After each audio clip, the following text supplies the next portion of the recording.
ګرانو ځوانانو ورونو، که چیرې تاسې د خپلې کورنۍ د مشرانو او یا هم د زنانو سره ناست یاست، نو لطفا د دې ویډیو د اورېدلو پر مهال هیډفون یعنې ګوشکې استعمال کړئ. د مټ وهلو تاوانونه دویمه برخه.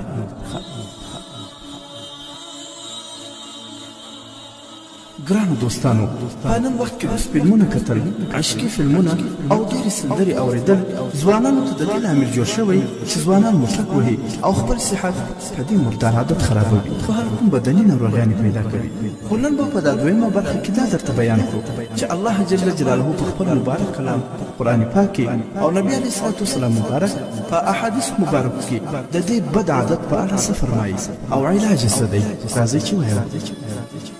الله جل جلاله په قرآن پاک کې فرمایي: ژباړه مؤمنانو ته ووایه چې خپل نظرونه ښکته کړي او د خپلو شرمګاوو ساتنه وکړي، یعنې نارینه خپل د ذکر او ښځه خپل د عورت ساتنه وکړي. په دې کې د دوی لپاره پاکي ده. بېشکه الله جل جلاله خبر دی په هغه چې هغوی یې کوي. په دې آیات شریف کې د شرمګاوو د ساتنې حکم شوی دی او هغه ځوانان چې د مټ وهلو په ګناه اخته دي هغوی د شرمګاوو د ساتنې په اړه د پورتني آیات ښکاره مخالفت کوي. په احادیث مبارکو کې د مټ وهلو بدوالی حضرت علامه آلوسی رحمه الله په تفسیر المعانی کې لیکي: ژباړه مشایخ کرامو د نبي علیه الصلاة والسلام مبارک قول نقل کړی دی چې د لاس سره زنا کوونکی ملعون دی. الله تعالی و هغه امت ته عذاب ورکوي کوم چې خپل شرمګاوې په عبث ډول سره استعمالوي، لکه مټ وهل او داسې نور. یو قوم به د محشر په ورځ راشي چې د هغوی لاسونه به حاملان یعنې پلار وي. زما ګمان دا دی چې هغوی به په خپلو لاسونو سره مني ایستونکي وي. په یوه حدیث شریف کې راغلی دی چې نبي علیه الصلاة والسلام وفرمایل: اووه ډوله خلک دي چې د هغوی وخواته به الله جل جلاله د رحمت په نظر نه ګوري او نه به هغوی پاک کړي او نه به هغوی د نور عالمونو سره یو ځای کړي، او تر ټولو مخکې و جهنم ته د تلونکو سره به دوی هم داخل کړل شي. دا بیا جلا خبره ده که دوی توبه وکاږي، پر توبه کوونکو الله تعالی په رحمت سره رجوع کوي. هغه و په لاندې ډول دی: اول، د لاس سره زنا کوونکی مټ وهونکی. دوهم، فاعل لواطت کوونکی کوم چې د هلکانو او یا د ښځې سره د شا لخوا بدکار کوي. دریم، مفعول هغه کس چې د ده سره لواطت وکړل شي، یعنې بل څوک د ده سره بدکار وکړي. څلورم، نشه کوونکی د شرابو عادتي. پنځم، خپل مور پلار وهونکی تر دې چې هغه نارې او چغې پیل کړي.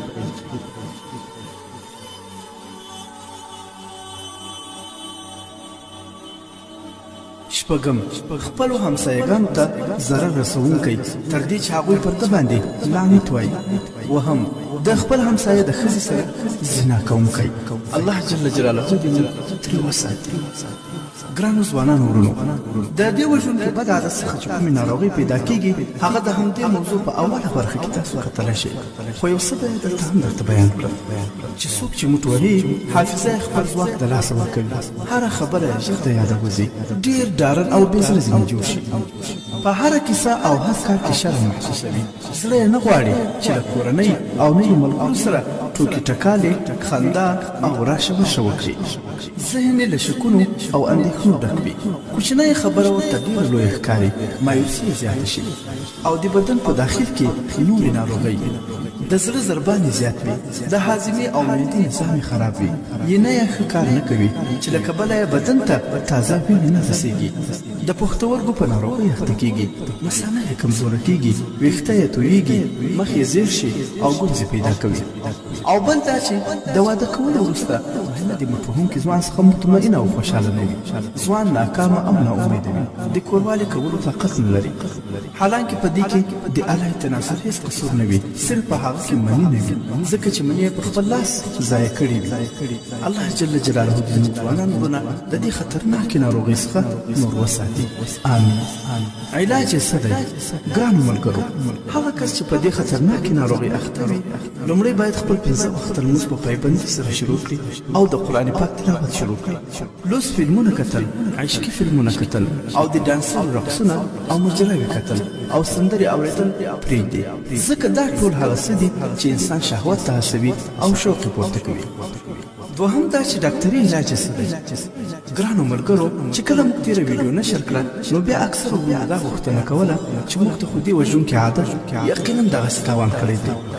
خو موږ شرمېږو څنګه ډاکټر ته ووایو که تاسې یو علاج راته پیدا کړئ نو ستاسې لپاره زه خپله ډاکټر ته ولاړم او مشوره مې ورسره وکړه. ډاکټر صاحب راته وویل چې د دې ناروغۍ لپاره باید دا یو ملهم چې د جرمني هېواد جوړ دی او د هومپیتک دوا ده په نامه د لارګو استعمال شي چې په دې سره ذکر غوړېږي. حیا دې وي ذکر چې هر څومره خرابي پیدا کړې وي او یا کمزوري شوی وي دا یې مکمل جوړوي. د چا چې ناروغي کمه وي هغه دې تر 2 میاشتو پورې استعمال کړي او د چا چې ناروغي زیاته وي تر 12 هفتو یعنې تر 3 میاشتو پورې مسلسل استعمال کړي.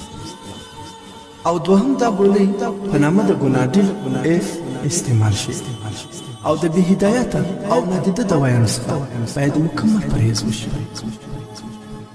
ګرانو دوستانو یوه ضروري خبره کوم هغه دا چې انشاءالله چې علاج مو وشي نو د خدای پر لحاظ د ځان خیال ساتئ او ځان بیا په دې بدې ناروغۍ مه اخته کوئ ځکه تاسې واورېدل چې دا څومره لویه خطرناکه ګناه ده او دغسې په بدن کې څومره ناروغیانې پیدا کوي. او د موټ وهلو د لاسه چې چاته د اعصابو او یا د معدې ناروغي ورپېښه شوې وي لطفا هغه د ډاکټر ته رجوع وکړي ځکه په دې کې څه د شرم خبره نه وي. باید د خپل سري دوايانو څخه مکمل پرهیز وشي.